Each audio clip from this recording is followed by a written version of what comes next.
Hello student, welcome to my channel Pratishth classes. मैं हूं मीना मिश्रा। हम लोग 5.1 एक्सरसाइज स्टार्ट कर चुके हैं और आज ये एक्सरसाइज जो हम कंप्लीट करेंगे उसका क्वेश्चन नंबर 6 क्या है। देखो, show that the point A के कोऑर्डिनेट क्या है -4 and -7, coordinate of B is -1 and 2, coordinate of C is 8 and 5 and coordinates of D is 5 and -4 are vertices of a rhombus। ये मैंने एक rhombus बनाया है। rhombus आप लोगों को याद ही होगा कि rhombus वो होता है जिसके ऑल साइड इक्वल होते हैं, बिल्कुल स्क्वायर की तरह। लेकिन स्क्वायर और rhombus में डिफरेंस क्या है कि स्क्वायर के ऑल एंगल्स 90 डिग्री होते हैं और rhombus में ऐसा नहीं होता है। मतलब स्क्वायर में ये वाले जो एंगल होंगे ये 90 डिग्री होंगे और रोम्बस में ऐसा नहीं होगा। उसके बाद तो इसे हमें रोम्बस प्रूफ करना है। रोम्बस प्रूफ करने के लिए हम डिस्टेंस फॉर्मूला कर रहे हैं, तो एंगल से तो हमें मतलब नहीं है। क्या करना पड़ेगा हमें? Distance of A B, distance of B C, distance of C D, distance of D, चारों डिस्टेंस फाइंड करेंगे। और अगर ये डिस्टेंस इक्वल आता है तो इसका मतलब ये रोम्बस है, और अगर डिस्टेंस इक्वल नहीं आता है तो ये रोम्बस नहीं है। लेकिन ये डिस्टेंस इक्वल आना ही चाहिए क्योंकि ये रोम्बस है। ओके, कभी भी अगर आपको ऐसा वेरीफाई करने के लिए देगा तो ज्यादातर यही होगा कि जो उन्होंने बोला है वो होगा। बहुत ऐसा कम होता है कि जो बोला गया है वो ना हो।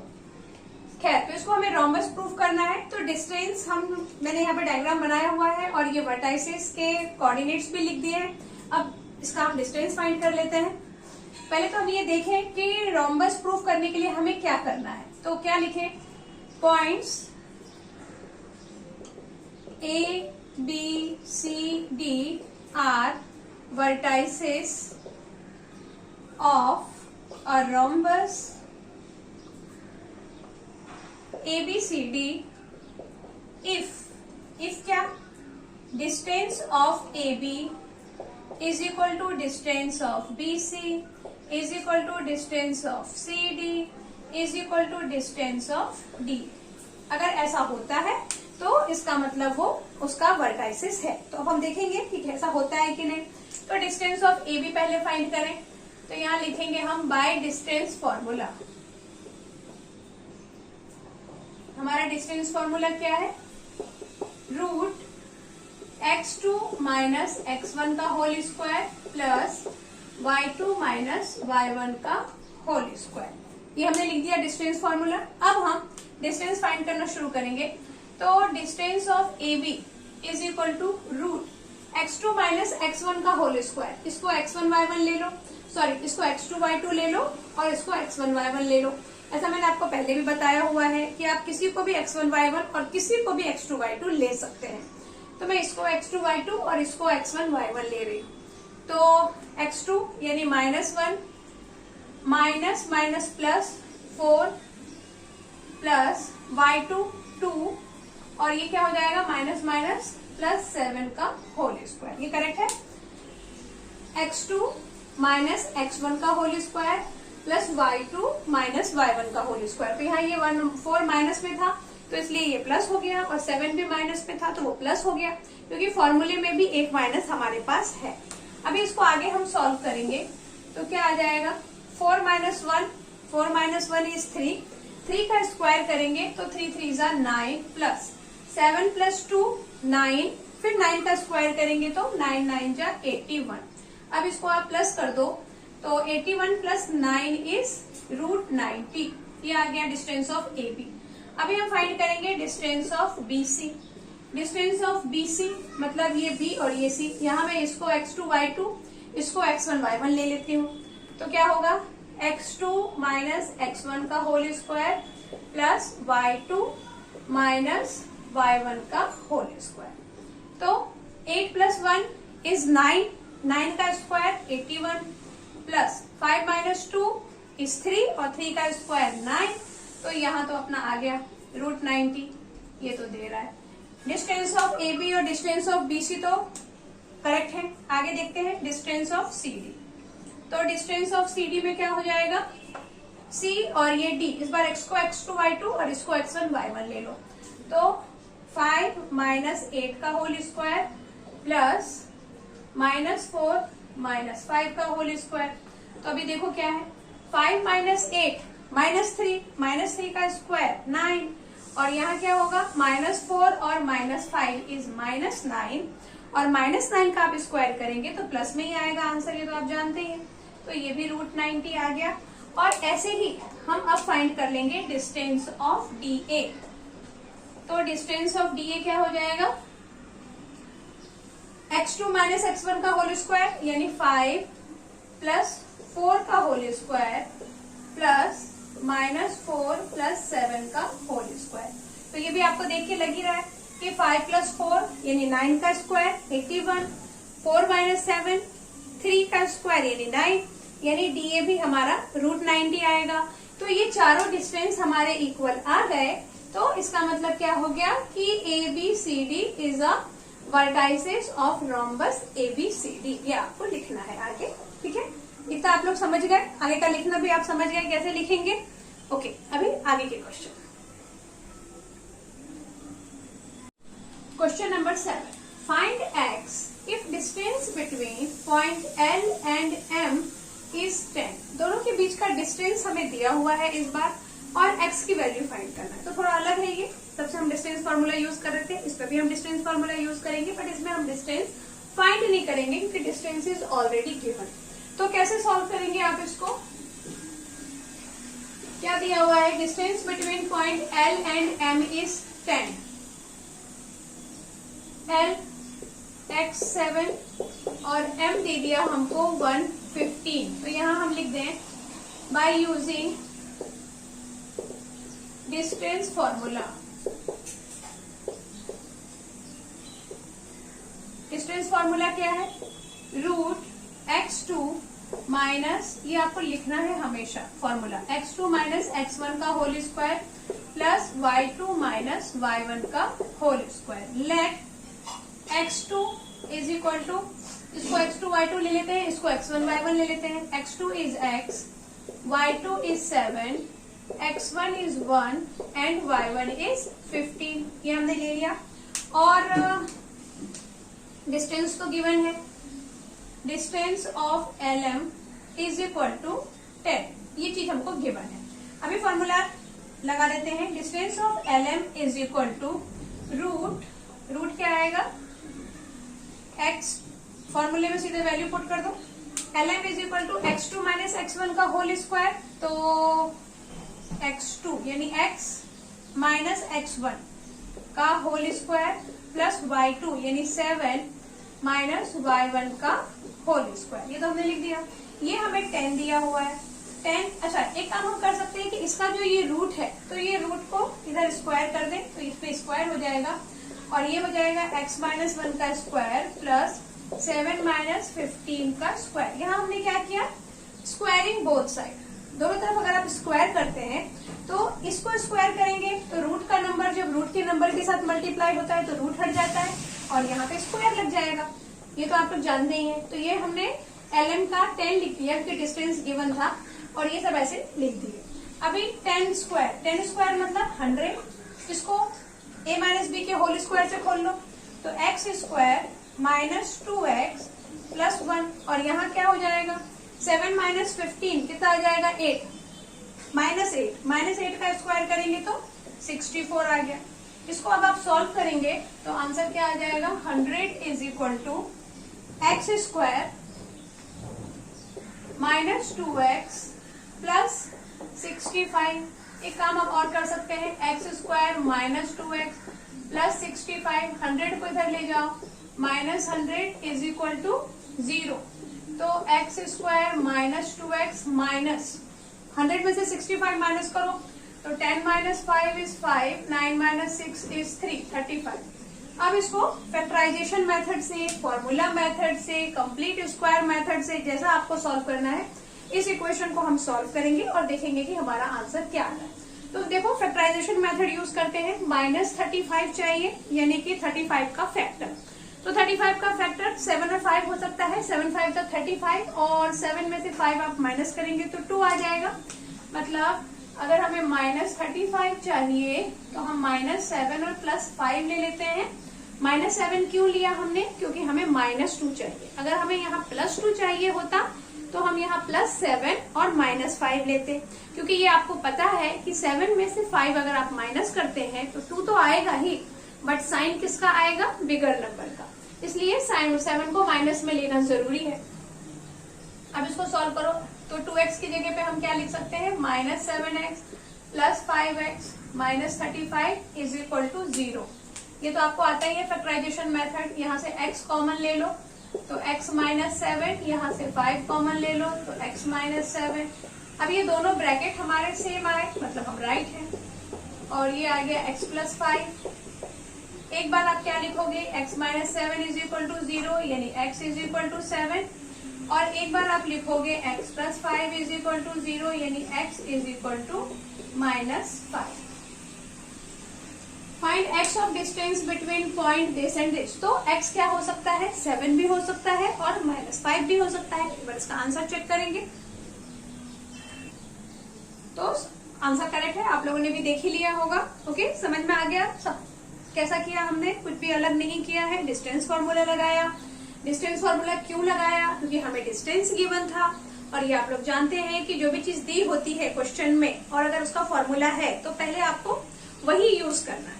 तो हमने डिस्टेंस फॉर्मूला लगा के और फिर x की वैल्यू फाइंड कर लिया फैक्टराइजेशन मेथड से। जिन बच्चों को नहीं आता है, होप कि उनको भी ये फैक्टराइजेशन मेथड अब समझ में आ गया होगा।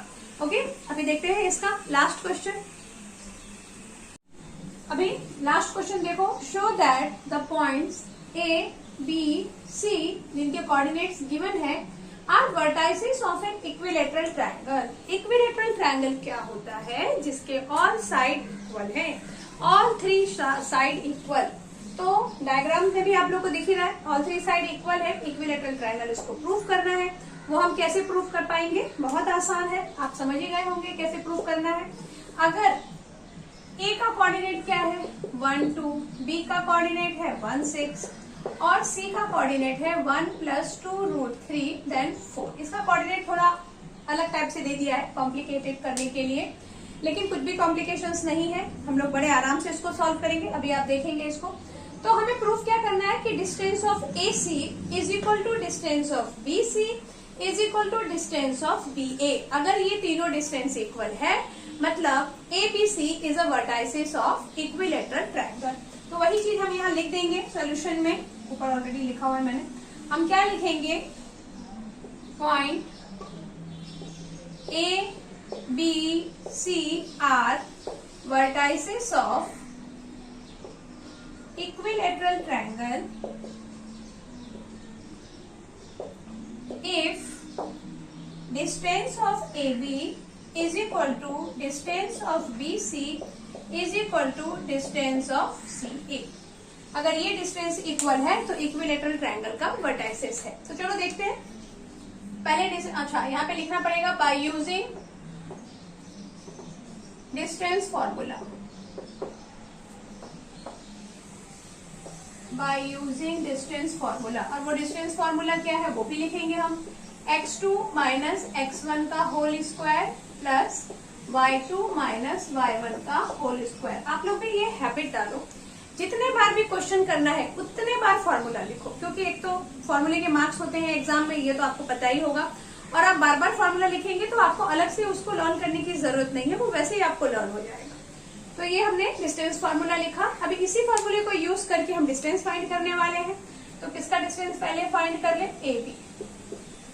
AB का डिस्टेंस जब हम फाइंड करेंगे तो x2 - x1, x को x2 इसको x1 ले लो, तो x2 - x1 का whole square and y2 - y1 का होल स्क्वायर। तो यहाँ तो दिख रहा है 1 - 1 कर देंगे तो 0 खत्म, और 6 - 2 इज 4, तो 4 4 जा 16, 16 का मतलब 4। डिस्टेंस ऑफ AB आ गया। Distance of BC, distance of BC मतलब ये, तो इसको x2 ले लो, क्या है ये 2√3 है ना, 2√3 x2 - x1 का whole square plus y2 - y1 का होल स्क्वायर। ये हो गया। अभी देखो इस पे कैसे सॉल्व करेंगे? ये +1 है और ये -1 है, तो ये तो कैंसिल हो जाएगा। क्या बच गया? सिर्फ 2√3 बच गया। अब यहाँ देखो आप कि 2√3 को जब 2√3 से मल्टीप्लाई करेंगे तो कैसे करेंगे, 2√3 इंटू 2√3, क्योंकि स्क्वायर है तो 2 बार तो मल्टीप्लाई करना पड़ेगा। 2 को 2 से मल्टीप्लाई करो 4, √3 को √3 से मल्टीप्लाई करोगे तो 3, तो इन दोनों को फिर मल्टीप्लाई किया तो आंसर कितना आ गया, 4 3 12। समझ में आ गया कैसे मल्टीप्लाई करना। रूट को रूट के साथ मल्टीप्लाई करना है और नॉन रूट को नॉन रूट के साथ। तो 2 2 4, √3 इंटू √3 इज 3, देन इन दोनों को फिर से मल्टीप्लाई करेंगे, दैट इज 12। तो इसका आंसर हमारा 12 आया और इसका आंसर कितना आ जाएगा, 4 - 6, 4 - 6 इज -2, -2 का स्क्वायर यानी 2 2 4, तो यहाँ आ गया 12 + 4, 12 + 4 मतलब √16, दैट इज 4। ये तो आ गया। चलो BC हो गया, अब AC करना है ना, AB किया, देन BC, नाउ AC। अभी AC में भी क्या है, ये A और ये C, तो 1 + 2√3 माइनस 1 का whole square x2 - x1 plus y2 - y1, 4 - 2 का होल स्क्वायर। अगेन यही होगा, एक 1 प्लस में है और एक माइनस में है तो कैंसिल हो जाएगा, ये कैंसिल। 2√3 बचा तो अभी हमने सॉल्व किया था, उसका आंसर 12 आया था स्क्वायर करने से, तो यहाँ भी वही आएगा, ये 12 आ गया। 4 - 2 इज 2, 2 का स्क्वायर करेंगे तो 4, तो ये फिर से हो गया 16 और फिर से हो गया 4। तो हम क्या लिख दें यहाँ पे, इक्वेशन 1, इसको 2, इसको 3 ऐसा नाम दे दो, और यहाँ क्या लिख दें, फ्रॉम इक्वेशन 1, 2 एंड 3 हमने क्या देखा कि distance of AB is equal to distance of BC is equal to distance of AC, ये हमने देख लिया। Therefore ABC are vertices of equilateral triangle। Clear हो गया आपको, कुछ भी अलग नहीं था। तो हमने ये वाला जो प्रैक्टिस सेट है 5.1 कंप्लीट कर लिया है और अब हम 5.2 स्टार्ट करेंगे। आज 5.2 हम स्टार्ट करेंगे। तो 5.2 स्टार्ट करने से पहले कुछ फॉर्मूले हमें पता होना चाहिए, वो फॉर्मूला हम देखेंगे। देखो पहला फॉर्मूला है सेक्शन फॉर्मूला। अभी ये क्या है, अभी जो हमने फाइंड किया 5.1 में, तो हमने डिस्टेंस फाइंड किया। मतलब कैसा कि ऐसा कुछ ये ग्राफ है, यहाँ पे ये 2 पॉइंट है, इनके बीच का डिस्टेंस, ये हमने देखा कि डिस्टेंस फॉर्मूला से कैसे फाइंड होता है। अब मान लो यहाँ पर एक पॉइंट है P और मुझे इस पॉइंट के कोऑर्डिनेट फाइंड करना है।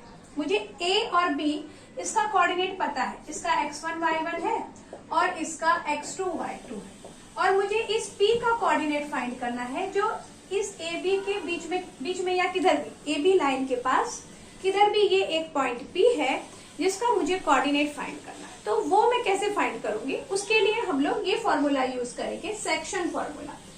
mx2 + nx1 by m। अभी ये P के कोऑर्डिनेट हम क्या एज्यूम करेंगे कि इसके कोऑर्डिनेट हो गए xy, जो नहीं पता होता है वो xy होता है। और साथ में हमें क्या चाहिए कि ये AP और PB इनके बीच का रेशो कितना है, mn। अभी रेशो तो आपको पता ही होगा कि A से P और P से B का डिस्टेंस का रेशो। अभी जैसे कि अगर ये 2 है तो हो सकता है ये 1 हो, यानी कि अगर मैं ऐसा कोई लाइन ड्रॉ करूं, ये A ये B, अब अगर मान लो यहां मैंने P ले लिया तो साफ लग रहा है, इसको आप 4 ले सकते हो, इसको 2 ले सकते हो कि ये इतना डिस्टेंस 4 और ये 2, तो 4 और 2 का रेशो हो जाएगा। तो अगर इस P को इधर कहीं ले लिया तो हो सकता है कि 4 और 3 का रेशो हो जाए, या फिर अगर इसको बीच में ले लिया तो दोनों इक्वल हो जाएंगे। तो नंबर हम अपने आप नहीं लेना है, हमको m और n लेना है। रेशो को हम क्या लेंगे कि इनके बीच का जो रेशो है वो m और n है। ओके, तो इस तरह से अगर मुझे x फाइंड करना है, x मतलब ये p का x, इसका वैल्यू फाइंड करना है, तो फॉर्मूला क्या रहेगा, mx2 + nx1 by m + n, जहां पे m और n क्या होंगे, रेशो होंगे, x2 और x1 कोऑर्डिनेट होंगे A और B के। ऐसे ही जब मुझे y फाइंड करना है, ये y, तो y फाइंड करेंगे तो y वाला लिखना है my2 + ny1 by m + n। m और है दोनों में सेम रहेगा और x1 y1 तो डिफरेंट रहेगा ही, ये तो आप देख ही रहे हैं क्वेश्चन में। ओके, ये क्लियर हो गया आपको? और अगर नहीं भी क्लियर हुआ है तो अभी इससे बेस्ड जो हम क्वेश्चन करेंगे उसमें आपको सब अच्छे से समझ में आएगा। नेक्स्ट देखो मिड पॉइंट फॉर्मूला। जैसे कि मैंने आपको बताया कि P को अलग अलग जगह पे रख के मैंने आपको दिखाया था कि एक बार मैंने इसको बोला कि 4 और 2 का रेशो है, एक बार बोला 4 और 3 का रेशो है, एक बार मैंने बोला कि ये बीच में है। बीच में है मतलब जितना यहाँ उतना यहाँ। अगर मिड पॉइंट है, अभी इस P का मुझे अगर कोऑर्डिनेट फाइंड करना है तो फॉर्मूला क्या हो जाएगा? अगेन वही, A तो x1 y1, B क्या हो सकता है x2 y2, और A के कोऑर्डिनेट में xy ले लूं तो ये तो दोनों इक्वल हो गए ना, मतलब m is equal to n हो गया क्योंकि ये मिड पॉइंट है तो डिफरेंस नहीं है इनके रेशो के बीच में। अब m is equal to n है, उस केस में फॉर्मूला क्या बनेगा हमारा? x1 plus x2 by 2, x का कोऑर्डिनेट, और y की वैल्यू कैसे आएगी? y1 plus y2 by 2। ये एक्चुअली इसी फॉर्मूले से बना है। अब यहाँ पर देखो कैसे बनेगा इस फॉर्मूले से। अगर m और n इक्वल है तो यहां से हम क्या कर सकते हैं, इसको भी m ले लें, यहां से m प्लस n। खैर अभी वो फॉर्मूला हम बनाने में नहीं जाएंगे। मिड पॉइंट फॉर्मूला क्या है? x1 प्लस x2 बाई 2, और y का कोऑर्डिनेट क्या होगा? y1 plus y2 by 2। और ये फॉर्मूला हम कब लगाएंगे p का कोऑर्डिनेट फाइंड करने के लिए? जब दिया हो कि वो जो पॉइंट जिसके कोऑर्डिनेट आपको फाइंड करने हैं वो एक मिड पॉइंट है, तब हमें ये फॉर्मूला लगाना है। Okay, now centroid formula. अभी सेंट्रॉइड क्या होता है? जैसे कि ये एक ट्रायंगल है, तो आप लोगों ने ट्रायंगल में एंगल बाइसेक्टर से भी उसका सेंट्रॉइड फाइंड किया है, और एक परपेंडिकुलर बाइसेक्टर हम ड्रॉ करते हैं तब भी उसका एक सेंट्रॉइड आता है, यानी ऐसा एक बीच का पॉइंट आता है। ये अभी ये पॉइंट मान लो कि G, इस G के कोऑर्डिनेट अगर मुझे फाइंड करने हैं तो इनके तो कोऑर्डिनेट दिए होंगे वर्टाइसेस के A, B और C। इसका कोऑर्डिनेट हो गया x1 y1, इसको ले लो x2 y2 और इसको ले लो x3 y3। तो G के कोऑर्डिनेट xy ले लो, तो x की वैल्यू और y की वैल्यू अगर फाइंड करना है तो ये फॉर्मूला लगेगा x1 plus x2 plus x3 bye 3, और y की वैल्यू फाइंड करने के लिए y1 plus y2 plus y3 bye 3। इस फॉर्मूले से हम ये G के कोऑर्डिनेट फाइंड कर पाएंगे। कब? अगर वो सेंट्रॉइड है तो। ये तीनों फॉर्मूला आपको समझ में आ गया? तो स्टार्ट करते हैं 5.2।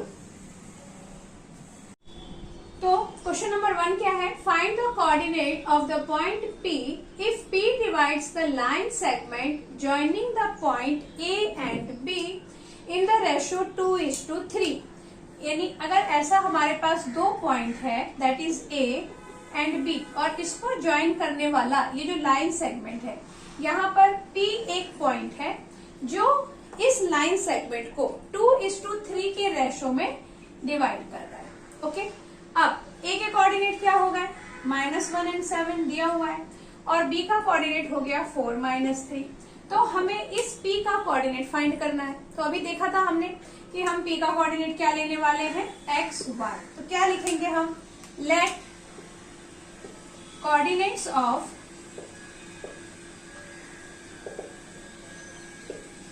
पॉइंट P इज xy, और m क्या हो गया हमारा? m 2 और n हो गया 3। साथ में हम क्या लिख सकते हैं? x1 is -1, x2 is 4, y1 is 7 and y2 is -3। ये सब कुछ हमने लिख लिया, और अब हमें सेक्शन फॉर्मूला यूज करके x और y की वैल्यू फाइंड करनी है। तो वो भी हम यहाँ लिखेंगे बाय यूजिंग सेक्शन फॉर्मूला।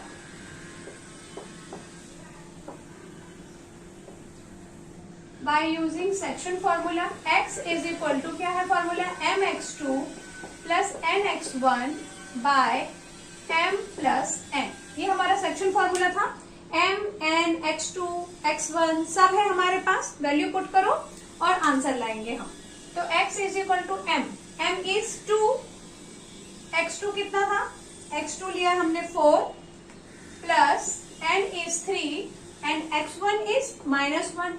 तो -1 को ब्रैकेट में लिख देंगे by m plus n, m is 2 and n is 3, तो 2 plus 3 is 5। इसको आप सॉल्व करो, 4 2 जा 8 और ये 3 minus 1 is -3, मल्टीप्लाई होगा, 3 को -1 से मल्टीप्लाई करेंगे तो -3 और नीचे आ गया 5, 8 minus 3 is 5, तो 5/5 कैंसिल हो जाएगा, तो x की वैल्यू आ गई 1। x तो मिल गया भाई, x का कोऑर्डिनेट 1, x की वैल्यू 1 मिल गई। अभी y is equal to my2 plus ny1 by m plus n। Formula है ये, m हमारा 2 था और y2 कितना है -3, यहाँ -3 रख दो, प्लस n कितना था 3 और y1 कितना है, y1 यहाँ पे 7 रख दो, डिनोमिनेटर में तो 3 + 2 is 5, सॉल्व कर दो, -6 3 2 जा प्लस 7 3 जा 21/5। अभी 21 में से 6 माइनस करेंगे तो कितना आएगा, 11 - 6 5 और 15 आ जाएगा, हाँ 15 आ जाएगा, 15/5, तो 5 1 जा 5 5 3 जा 15, तो y की वैल्यू आ गई 3। तो मतलब ये हुआ कि जो p के कोऑर्डिनेट्स है, p के कोऑर्डिनेट क्या आ गए, p का कोऑर्डिनेट आ गया 1 और 3। ये हमारा आंसर है, यहाँ पे हम लिख देंगे आंसर p इज 1 और 3। क्लियर हो गया आपको कैसे किया हमने, काफी इजी था, फॉर्मूला ध्यान रखना है। ओके, क्वेश्चन नंबर 2 का फर्स्ट, इसमें क्या है, सेम है, P और Q के कोऑर्डिनेट हमको दिए हुए हैं, A:B दिया हुआ है, A:B मतलब किस रेशो में वो डिवाइड कर रहा है वो दिया है, मतलब M और N की वैल्यू आपको दी हुई है, दैट इज 2 और 1, और हमें A का कोऑर्डिनेट फाइंड करना है। इससे पहले के क्वेश्चन में जैसे हमने P का फाइंड किया था वैसे ही, तो मैंने यहाँ लिख दिया है, let coordinates of point A is XY, M को 2 ले लिया, N को 1 ले लिया है, और x1 y1 हम किसको लेंगे, x1 is -3, y1 is 7, x2 is 1 and y2 is -4। अच्छा, यहाँ ये बात फिक्स रखो कि जो पहला पॉइंट होगा उसके कोऑर्डिनेट x1 y1 ही होने हैं, जो सेकंड पॉइंट होगा उसके कोऑर्डिनेट x2 y2 ही होना है। सेक्शन फॉर्मूला में अगर हमने x1 y1 और x2 y2 का प्लेस चेंज कर दिया तो हमारा आंसर रॉन्ग आ सकता है। ओके, तो ये ध्यान रखना कि इसके पॉइंट x1 y1 और इसके पॉइंट x2 y2 ऐसा ही लेना है हमें। तो अभी by using section formula, by using section formula क्या होगा, x is equal to mx2 plus nx1 by m plus n। तो अभी यहाँ पर m क्या है 2 और x2 क्या है -3, सॉरी x2 1 है, प्लस n इज 1 और x1 क्या है -3 बाय m प्लस 1, 2 + 1 इज 3। अब इसको सॉल्व करो तो 2 1 जा 2 और यहाँ पे आ जाएगा -3/3, तो यहाँ आ जाएगा -1/3। ये तो x के कोऑर्डिनेट आ गए। अभी y के coordinate sorry my2 plus ny1 by m plus n। तो m क्या है, m है 2 और y2 कितना है -4, तो -4 plus n is 1 and y1 is 7 by again 3, तो -8 प्लस 7/3 यानी कि -1/3। तो x और y दोनों के कोऑर्डिनेट -1/3 आए, तो a के कोऑर्डिनेट क्या हो गया -1/3 एंड -1/3। ये हमारा आंसर है। तो अब क्वेश्चन नंबर 2 के और भी बहुत सारे क्वेश्चन हैं जो हम लोग नेक्स्ट लेक्चर में डिस्कस करेंगे। Okay, thanks for watching.